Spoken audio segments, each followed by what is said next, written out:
Salut à tous, soyez les bienvenus pour cette nouvelle émission. Notre invité du week-end va forcément vous évoquer plein de souvenirs heureux et festifs grâce à son groupe Début de soirée. Bonjour Sacha. Bonjour Stéphane, bonjour à tous. Sacha, comment tu as commencé à travailler dans le domaine de la musique? Eh bien en fait j'ai commencé à la radio. Oui, tu étais Donc directeur d'antenne, c'est ça? voilà, donc j'étais directeur d'antenne sur un gros réseau, puis après à Marseille, dans le sud de la France. Et voilà, j'étais animateur, et puis et directeur d'antenne de plusieurs réseaux. Voilà. Et comment donc tu vas sortir un premier album, alors sous un autre nom en 1987? Oui, qui s'appelait Yankee DJ, Mister DJ, là, c'était à l'époque. Donc euh, c'était en 87, et ensuite début de soirée est arrivé en 88. Comment elle débute en fait cette aventure? Pourquoi aussi le changement de nom? Eh ben en fait, on s'est dit qu'il fallait trouver un nom sympa et que, en fait, à l'époque, William était disque jockey et quand il avait fait une chanson du club Oui. et c'était pour vraiment démarrer la soirée. Donc c'est pour ça qu'on a fait allusion à ça. Et donc, Nuit de folie est un énorme carton, hein, c'est la meilleure vente de l'année 1988. Donc, Et elle a tout de suite fonctionné. en fait, ouais. En fait, ce qui s'est passé, l'histoire, c'est que moi, en étant directeur d'antenne d'énergie, hein, pour ne pas les nommer, le créateur d'énergie qui s'appelle Max Guazzini, bon, Oui. ça, si vous avez entendu parler à l'époque, Oui, bien sûr, dans le qui avait rugby vraiment aussi. qui avait créé cette radio au niveau musical et venait me voir moi quand j'étais directeur antenne à Marseille, et un jour je lui ai fait écouter donc une maquette de Nuit de folie, voilà, et il me dit écoute Sacha, si tu sors cette chanson, eh bien on la passera à la radio. Voilà. D'accord, ah oui, Donc d'accord. en fait un de nos producteurs est monté à Paris, s'est fait vraiment virer et jeter de toutes les maisons de disques. Voilà, il y avait donc deux labels qui étaient intéressés, c'était Charles Tallard à l'époque, qui avait fait David et Jonathan notamment, Mhm. et CBS. Donc on a opté pour CBS parce qu'en fait, chez CBS, il y avait un attaché de presse avec qui on voulait travailler, qui s'appelait Robert Toutan, qui s'occupait des radios et des télévisions, et surtout des télévisions. Et donc on a signé chez CBS pour ça. Oui, c'était plus Robert intéressant, Toutan, oui. Ouais. voilà, Robert Toutan avait fait Cabrel, Goldman, Julio Iglesias et tout ça. Donc voilà, ce qui a été le cas. On a fait 75 télévisions, je crois, Ouais, c'est énorme. Ouais. sur Nuit de folie, donc ce qui est énorme, hein, 20h30 et toutes les émissions. Hein. Ouais. Ça s'est passé comme ça, et en peu de temps, pour répondre à ta question, en moins d'un mois, on était numéro 1 au top. Ah Voilà. oui, donc c'est une belle performance. Et puis il y a plusieurs singles derrière qui vont bien marcher aussi. Oui, alors donc, Nuit de folie à l'époque, on avait fait 1,5 million, donc disque de platine. Ensuite, on a enchaîné avec La vie la nuit. Oui. La vie la nuit qui est sortie en 89. On devait rentrer numéro 1 direct au top 50. Parce que devant nous, il y avait David Hallyday avec High. Ah oui. High. Ah oui, on se souvient, oui. À l'époque, était numéro 1. Et d'un coup, il y a une catastrophe en Arménie, donc le tremblement de terre. Ah oui. Et Charles Aznavour, en fait, ils font un collectif et pour Arménie, et donc ça rentre numéro 1 directement la semaine où on devait être numéro 1. Ah d'accord, ah oui, d'accord. Donc du coup, on est resté numéro 2 pendant plein de semaines derrière. Oui, enfin c'est quand même une belle performance. Et puis il y a eu Jardin d'enfants aussi dans un registre un peu différent. Parfait. Donc là, sur La vie la nuit, on a fait presque 1 million, je crois, à l'époque. Donc ce qui était énorme aussi. Donc voilà. Ensuite, Jardin d'enfants, pareil. Donc c'était une balade. Donc c'est vrai que les gens n'attendaient pas forcément ça. Mais bon, on fait un gros score aussi. On est à 500 000. Je crois qu'on est 4e au top. Et donc c'est à ce moment-là où on a sorti aussi l'album. Voilà, Oui. qui a été double disque d'or. Mmh. Bon, à l'époque, c'était 200 000, hein, double disque d'or. Oui, c'est vrai que ça a un peu changé. Voilà. Et alors, comment tu expliques qu'après, dans les années 90, c'est un peu plus compliqué de revenir musicalement avec des nouveaux titres? C'est tout simple, c'est que, en fait, un jour, je rencontre justement Max Guazzini au cours Mirabeau à Aix-en-Provence, et il me dit, excuse-moi, je peux plus te mettre en programmation parce que maintenant, c'est plus, ça a changé la musique, c'est-à-dire on était plus house. Oui, plus oui, house, il y avait la dance, oui. Des chansons un peu différentes. Oui. Donc voilà, ça a été un peu plus compliqué dans les années 90 pour nous. En 2004, il y a une première séparation du groupe. Pour quelle raison? Toi, tu partais, je crois, à Barcelone, non? Ou... Raison, de toute façon, la raison a toujours été la même, en fait. Hein. Je pense que c'est je pense, une certaine usure, mais moi, je voulais plus faire de discothèque, en fait, qu'à l'époque, on nous proposait plus de discothèque qu'autre chose. D'accord. Et moi, j'étais plus en décalage par rapport à ça m'intéressait plus. Donc, j'ai créé mon studio d'enregistrement, parce que j'habitais à Barcelone. Donc pendant 20 ans, j'ai créé mon studio d'enregistrement et j'ai travaillé avec Universal, j'ai travaillé avec EMI, j'ai travaillé avec Sony, tout ça là-bas. En Espagne, ça marchait très bien.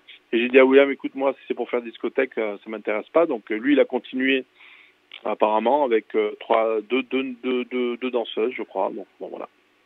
Et puis après, il y a le retour à la scène à la faveur de la nostalgie des années 80 et tous les spectacles musicaux qui sont liés à cette décennie. Comment tu as vécu cette folie retrouvée?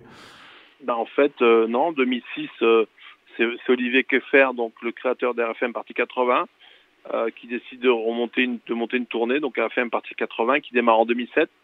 Olivier Keffer m'appelle en me disant ce serait bien de refaire le groupe, refonder le groupe, etc. Parce que William avait essayé de rentrer dans la tournée tout seul, en fait. Ah d'accord. Ah oui. Ouais. Oui, on comprend que vous soyez fâché un peu, non?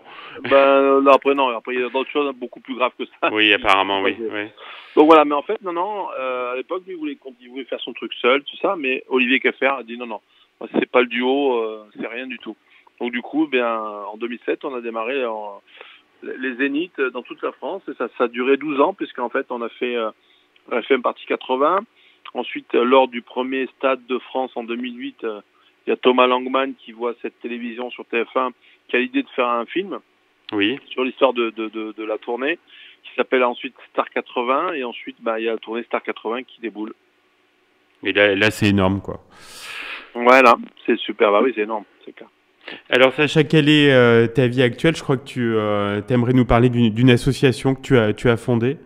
Bien écoute, en 2014, en fait, j'étais chez un ami donc en centre Gironde, et je lui dis tiens, ça serait vachement sympa de faire un concert pour les enfants. En fait, l'histoire c'est qu'en 2008, les Restos du Cœur, donc Jean-Jacques Goldman, en fait, avait un copain viticulteur à côté de Carcassonne, à Ouveillan précisément, où chaque année il faisait les vendanges du cœur. Voilà. Donc on nous a appelés à chanter, on a été, ça s'est très bien passé. Et j'avais vraiment bien accroché avec le partage, il y avait des ventes aux enchères de vin, il y avait des cuvées qui s'appelaient comme des chansons, comme des artistes. Sympa. Et donc en 2013-2014, ça me donne l'idée de le faire, mais appeler ça les vendanges de l'espoir. Voilà. Et j'ai la première artiste que à qui j'ai présenté le projet, c'était Lio, et elle était super emballée, donc ça a été la première marraine de la première édition des vendanges de l'espoir. On en est à la 7e. Alors donc l'argent est récolté donc en faveur des enfants ayant un handicap et leurs familles. Donc on a fait pas mal de projets. Vous pouvez aller voir sur www.lesvendangesdelespoir.fr, comme ça vous verrez les projets qu'on a fait, vous verrez aussi tous les spectacles qu'on a fait. Suite à ça, on a eu les 2 ans de restriction avec la fameuse pandémie, pas évident, oui. Et donc du coup là, on vient juste faire samedi soir à la Réole, au gymnase, donc c'est dans le 33 en Gironde, au gymnase Colette Besson. J'ai fait un très gros concert avec Patrick Hernandez, avec Lio, il y avait avec Patrick Coutin, de nombreux amis, avec Alec Mention, avec Rachel de Luna Parker, donc avec Johnny Jamison. Donc c'était une grande fête avec Fred Blondin aussi. Sympa. On a fait une grande fête et ça s'est super bien passé. On était salle comble. Et donc Paris réussi, c'est vraiment génial. J'ai d'autres projets encore, la maison mère est en Dordogne, donc voilà, puisque je suis à Bergerac, je suis pas très loin. Et donc on a la section à la Réole, donc pour le 33, et on a aussi une section à Saumur, donc avec qui on fait des opérations et on essaie de faire des spectacles. Voilà. Et je crois que tu as aussi créé une web radio. Oui, alors bon, ça c'est un peu. En fait, en ce moment, je pense qu'on est dans une époque un peu, comment dirais-je, de changement. C'est un peu la scission d'une société, c'est un peu 2 mondes qui se séparent. Donc, en fait, moi je pense qu'il faut vraiment qu'on mette en avant tous les projets sociaux, essayer de s'entraider en fait et de créer une communauté de bienveillance.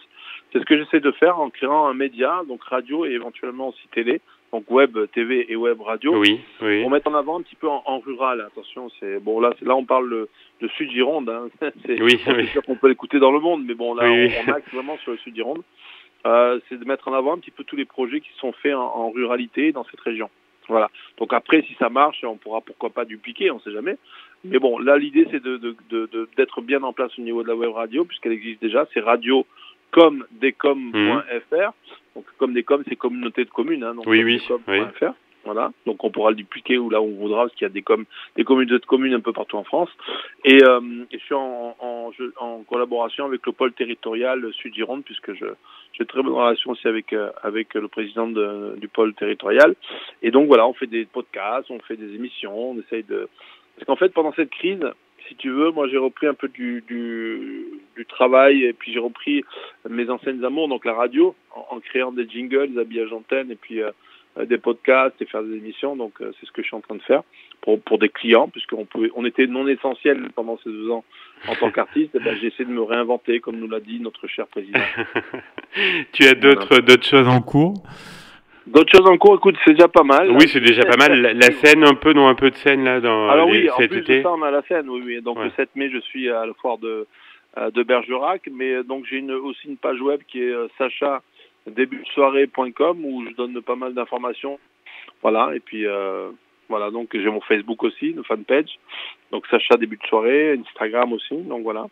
Et oui, pas mal de projets au niveau de concerts.